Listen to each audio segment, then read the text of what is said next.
My guests today are Marlon Platt and Erica Wicks. The two of them are community managers at Chase Bank, and really early on in this podcast, they reached out with interest about coming on and sharing what they do to help promote financial literacy in Columbus. In this episode, I talk with them about financial literacy here in Columbus. We also talk about common frauds and scams that they're seeing here in the community. There's also some details about some upcoming back to school events they're doing that are free and open to the public. All that and more on this chronicle of the Columbus Chronicle.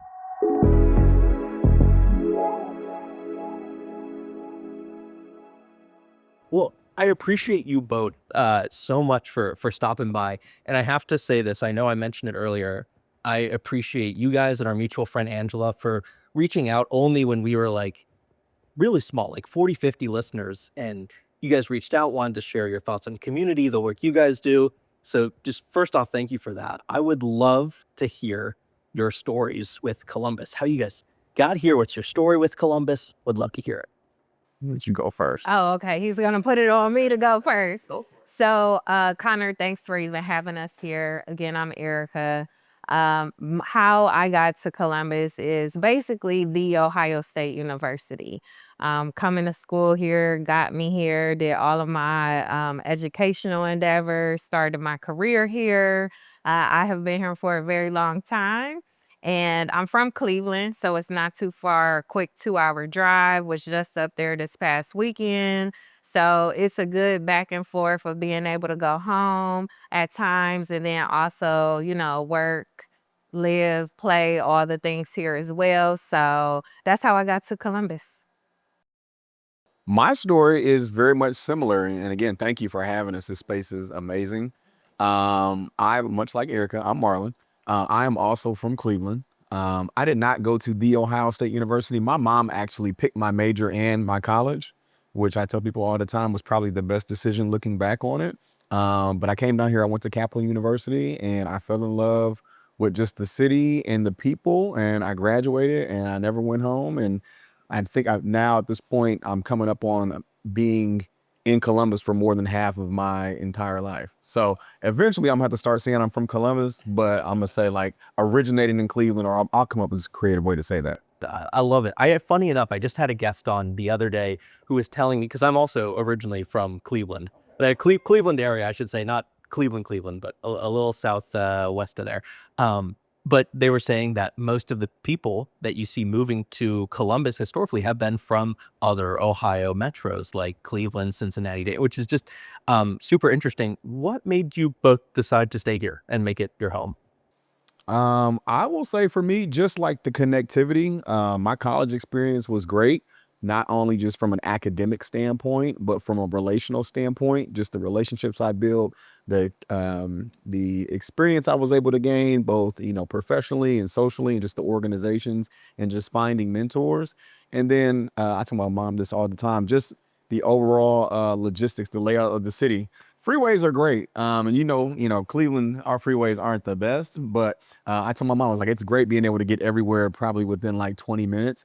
But in all seriousness, just having those relationships and then just beginning to make progress professionally. And I never really found a worthy opportunity for me to go home as much as my mom wants me to move back. And just, my relationships here and just meeting more people and evolving. And then, like Erica said, it's a 2-hour drive home. And so we were both in Cleveland this weekend for the National Urban League Conference. I got to visit my mom for her birthday, and that was great. And I was all back here within 36 hours. Yep. Yep. Yeah. Similar notes of the friendships, the relationships, career, support, community, and then also convenience. I love to travel. Getting to the airport, going on a trip, you can go anywhere from here in Columbus. So that's another added piece. And just, I feel like I'm here for a reason. I go with the flow, don't need to fight it. I'm here enjoying like all the things to be here in Columbus, continue to be connected to OSU, be connected to friendships and things like that. So convenience, travel, it is affordable. You can get to anywhere pretty quickly when you think about going throughout Central Ohio and Columbus. So I would say my main thing is convenience and relationships. I love that. One of the things that I see through both of your stories is that relationship thread and that community thread, which I think ties in really well to what you all do. And I, frankly, when Angela had reached out and was like, "You, do you want to chat?" I originally, before I read the email, had no idea. I assumed you guys like worked in a bank branch, which is not at all what you guys do on the day to day. You are so in the community as those, in that community role. So tell me about what you guys do in that role. Yeah, so I can kick us off and thinking about our work as community managers. So we're part of the community and business development team, which is a national team, and our primary purpose is to be the connector between the firm and the community. And then our key North Stars are financial education, building relationships, access to resources, and again connecting the community back to the firm. Here in Columbus, we have about 18,000 employees, give or take. That is a lot of people. And so how do you get to the right person, the right team, the right department? And we're one of the ambassadors across the community that can help fill in that gap. And then again, financial education is our key. We host financial educations throughout the community. It could be our Chase locations. It could be a local school, a nonprofit, a business, the full gamut. When you think about money is important, it is personal. And then we can host like sessions when you think about the beginning basics of what is a bank, introduction to banking to more sophisticated of preparing for retirement and everything in between. And so our work, most of our time is like in the community as well as internal things, but you can see us here, there, everywhere. Again, making sure the firm has a strong relationship as we think about the importance of Columbus, the importance of finances and money. And so that's to kick us off in a little bit about our work. You could go ahead and take the rest. Um, and to Erica's point, our responsibility is really providing the resources that the community needs beyond the four walls of the branch. And so making sure that we're meeting people where they live, work, and dwell. And that's a big component of what we do. And a lot of that is having those relationships and meeting people in non-traditional places where they may not be thinking about finances. We think about finances when bills come up or certain life situations or when we get paid. That's number one, opportunity for us to engage people when they come into the branch. But we meet people where they're at. We see people in barbershops and beauty salons and faith-based organizations. And that's honestly where we have some of our more authentic conversations and we find out what people's needs are and we're able to refer them back to professionals at the branch. And so I tell people we have the great opportunity to work for the bank, but we don't necessarily work within the bank. And we don't work within the hours of 9 to 5. We were both at the National Urban League Conference this weekend. So that was, a Friday, Saturday situation. We work in the evenings, but it's really going out and supporting community organizations and knowing that they do have support and representation on behalf of the firm. And so it's a great job. I think it's the best job in the world and hopefully get to do it for a long time. You mentioned those needs. What do you hear from people in Columbus when they talk about their needs in terms of financial resources and that sort of thing? It's a wide variety. When we talk about finances, there's so many different niches and areas of opportunity. A lot of people always say, well, I'm gonna get my money together. I'm gonna get my finances together. And it's like, okay, what does that look like from a banking standpoint? Does that mean you need help improving your credit? As we know, credit is a very foundational piece to a lot of our ways of living life, whether it's the house we live in or the car that we drive or the job that we're able to get because now a lot of employers are doing credit checks. Is it, hey, I want to invest because I want to have money saved up for my kids or for my retirement?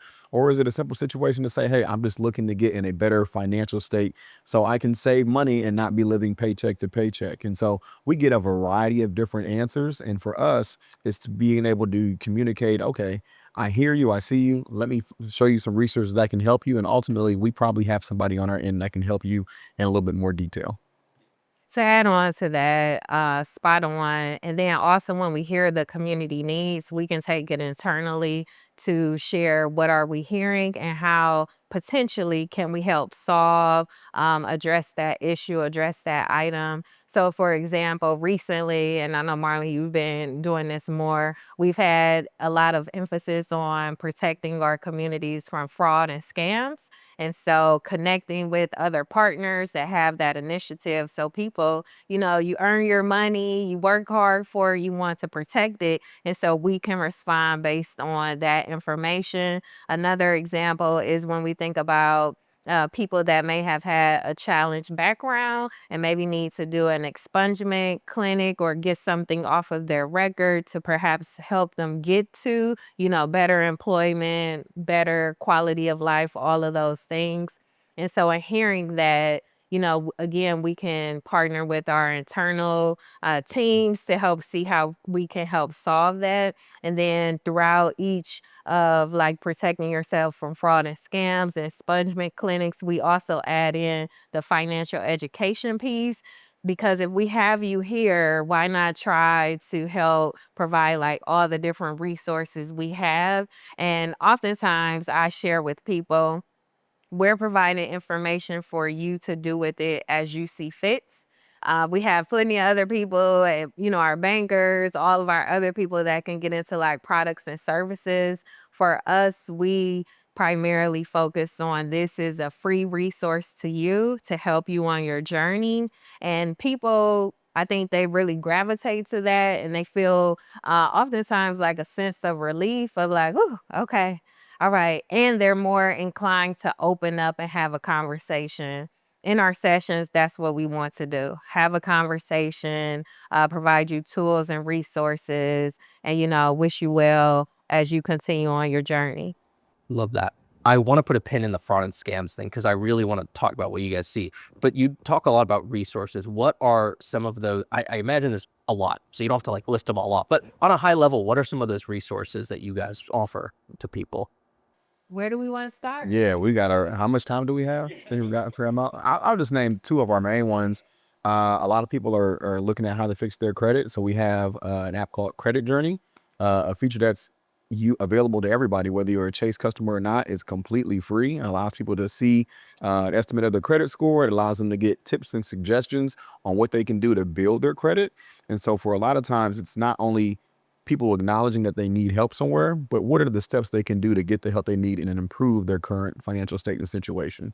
The second one I would say is probably Chase My Home. People want to buy homes. People love buying homes. And that's a dream of a lot of people that we hear a lot. Chase My Home is a great feature that we have also through our mobile app where people can literally search for homes and they can see what grants they qualify for right there on the app. They can get in touch with a financial professional or one of our home lending professionals through the app. And it's anywhere. You can do it, just sitting on the couch in your attic, hanging out, and you can search homes. I know, I love this place. This is gonna be my new I favorite appreciate you hangout. hyping Yeah, it up. this is I it. really do. It's If the you guys can validation see I everywhere in needed. here, yeah, I'm having a great time right now. But and they're free resources, and we often tell people, our job is not, sales. Our job is to really provide you with service and support. What things can we help you with? What things can we provide you additional information on, so it kind of eases some of that financial anxiety that comes when dealing with your finances. And others, there's a wide variety of resources in the mobile app. And then on our public facing Chase website, you can see a lot of different articles, test out different budget planners and what could your budget look like. So a full variety that is out there that anyone can go out there, see, look, try it out to, help support them on their journey. So we have plenty. Those were two really good ones. And then we have plenty more out there on our website and our mobile app. Love that. I want to go back to fraud and scams now. What are some of the most common frauds and scams you guys see happening here in Columbus?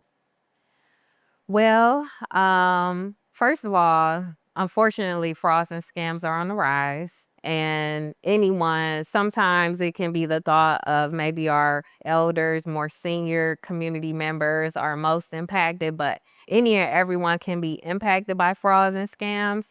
So some of the ones that we see, especially like if I'm at a branch and I hear some people come in, it can be a check that they actually wrote and then mailed it and someone got it and erased the information and rewrote the check to themselves. So that's one. Then if they click on like a link, when you think about like phishing and spoofing and vishing and all these things. And so thinking it's a legit, like email or text and clicking on it and providing information and then their money is gone. So like those are a few that I see and hear about. What about you?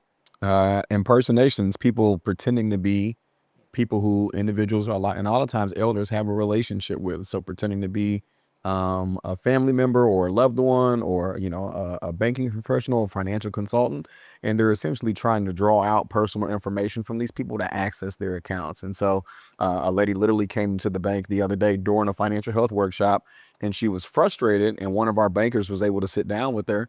She had received a phone call from somebody that she needed to pay X amount of money, or they were going to report her to the IRS. And she was all worked up about it. And the banker was able to actually sit there with her and go through and say, hey, no, this is fraud. You want to make sure, here's the steps that you take to block that number, remove that information. And it happens time and time again every day. And so the biggest part is just raising awareness about these things that are happening. And what I tell people is, if you are a victim, is somewhat, we don't want to say embarrassing, but some people kind of feel embarrassed about that. Let somebody know. That way you can get help, but you can also be helping somebody else to prevent them from making that same mistake. Yeah. No, I love that. I know people personally who I feel like they're also getting hyper personalized, like the ones that are more like the phishing related. I know people who have had that experience where it's like, oh, this is a text from your son. I'm on a different phone or something like that, where it's super. It's just kind of scary. So I was glad that you guys hit on that. One of the things I wanted to talk about too was those community centers that you guys have worked with. I don't know the whole backstory behind the community centers. Can you talk to me a little bit about those? Yeah. So the Northern Lights Community Center is the branch that I sit at. It's the 19th community center in the country. And what it serves is a community hub, not just for banking, which is always great, but it gives us a location to provide financial health workshops, to provide community programming. Erica spoke about the expungement clinic, so we host those there. We also have a back to school backpack giveaway that we've hosted there. We're going to be hosting some small business workshops and luncheons. And so it gives us ample opportunity for us not only to have a safe location for people to come in and do their business, but receive additional information, receive resources, and for community organizations to come in and leverage that space as well, which, now that I've been there for a while, a lot of times people just need space. They need space to meet. They need space to converse. They need space to do their business. And it's great that we are able to offer that on behalf of the firm. I love that. I kind of a little pivot, but just off of something you mentioned, I'd love to hear your insights on it. How are small businesses doing in Columbus? I feel like I see a lot of growth in that area. What are you guys seeing firsthand? Definitely growth to your point. And then also, we have another team that we work really close with, our Coaching for Impact team, and they actually do the one-on-one business coaching when you think about marketing, scaling up your business. And so they have clients that get that one-on-one coaching so they can grow and do more. And I see recently we've had a couple small business related events at other locations throughout Columbus, to where we hear them come in and they want more information, more support, and to get to like the specifics of how can I grow and scale my business. And they're excited. I would say they're very much so excited. Definitely creative when we think about, we also have like small business pop-up shops, not only at our community center, but then other locations, even up at Polaris, to where, our employees are excited to see them there, have them come in, patronize their business. So I would say there's some excitement, curiosity, and wanting to scale and grow more. I agree. And I think that we are in a day and age now where more and more people are interested in starting their own business. And so now you're seeing people who are interested in having, the 9 to 5 and then moonlighting and weekending as an entrepreneur. And people love it. They're able to go out, they're able to work on their business. And as Erica said, our Coaching for Impact team, our senior business consultants, they do a great job of engaging a lot of these people. and helping them understand here's where your business can grow, here's how you can leverage free tools and community resources, and also connecting them with community organizations that we work with that specialize in small business support. And so I would say small business is thriving, and I think it's going to continue to move forward as people just continue to get that confidence and say, hey, I can't be a business owner, today, tomorrow, next week. And they're also getting, I would say, younger. We're actually facilitating more workshops on, our latest workshop is getting started earning money. And one of the components it talks about is how to be a freelancer and how to be an entrepreneur and the things that goes into that. And so not only are we seeing an increase, but we're seeing the entrepreneur starting age get lower, which is great.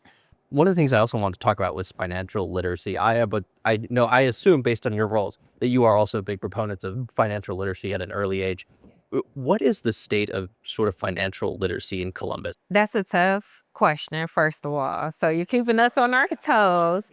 But I would say in hearing as community come in or we meet people out and about, there's a curiosity of wanting to learn more, first of all. And then when we think about the future goals and the future plans, it could also be a question of how do I get to actually owning a home? How can I, limit my student loan debt? This is a season when we think about the summertime, we're definitely seeing more parents bring in their kids and students, be it to open up an account, participate in the session so they can be, like empowered. So, previous mistakes that, we may have made, maybe the next generation doesn't do that.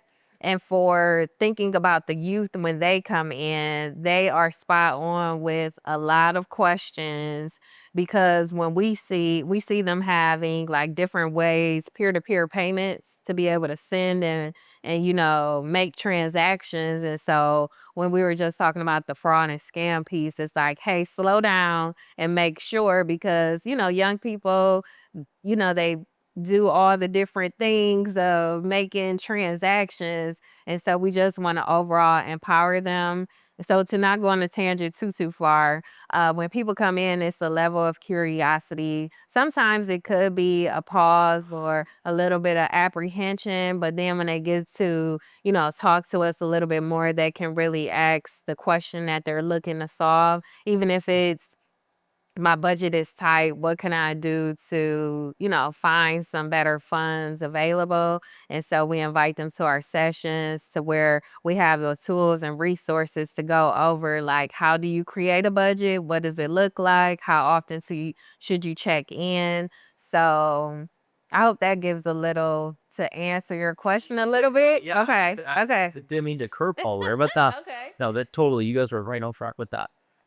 One of the questions I always like to talk with people, and you guys have been here a while now, Columbus is growing. It's growing fast. When you look towards the future of the city, what kind of excites you, but also what also concerns you when looking ahead? I say the exciting part is just the continued growth of the population and a lot of these big time companies coming here as we are the Silicon heartland now. And so you're getting your Amazons, your Googles and all these different large companies. And it's exciting because you're getting more, people who are moving here from major metropolitan cities. They're getting to experience the Midwest. They're getting to experience Columbus and just the affordable cost of living. And like Erica said, it's very easy to navigate and still be able to travel back home. And so I think it creates, just an overall great melting pot for just people who are coming into the city. And also with that comes influx, more people to spend money in the economy, more people are buying houses, more people have jobs. So it really is a good thing when you have, steady, consistent growth that you guys, the city can manage and work with. Mhm. He covered the main points. To see the city grow is exciting, and just like preparing for the growth. So even as new people come to the city, it also gives an opportunity of we are an added resource for you. Welcome, get settled. This is a resource that anyone across Columbus can attend any of our sessions or different upcoming events. So it's exciting to see. It definitely has changed, but it is exciting to see. I have a final question before you guys can give any plugs, 'cause I know you guys got some upcoming stuff, but final question, hardest one probably. Favorite places to eat, drink, hang out in the city? I'm gonna let you go first. I told you it's hard. You guys, no, I'm kidding. I'm kidding. So, in thinking about most recently, I would say most recently for eating downtown, Soul to Go. That was the latest place. Is downtown off of, is that Lynn? I forget where it's at. It's State Street and like the alley is Lynn and Third Street. It's like Okay. across street. Yeah. So that was the latest place that I ate. Really, really good food. And thinking about all of our natural places that we have, like Scioto River. It was recently the Jazz and Rib Fest. And so, being outdoors. And then so I did the eat, a little bit of play, and you already know where I work. So yeah.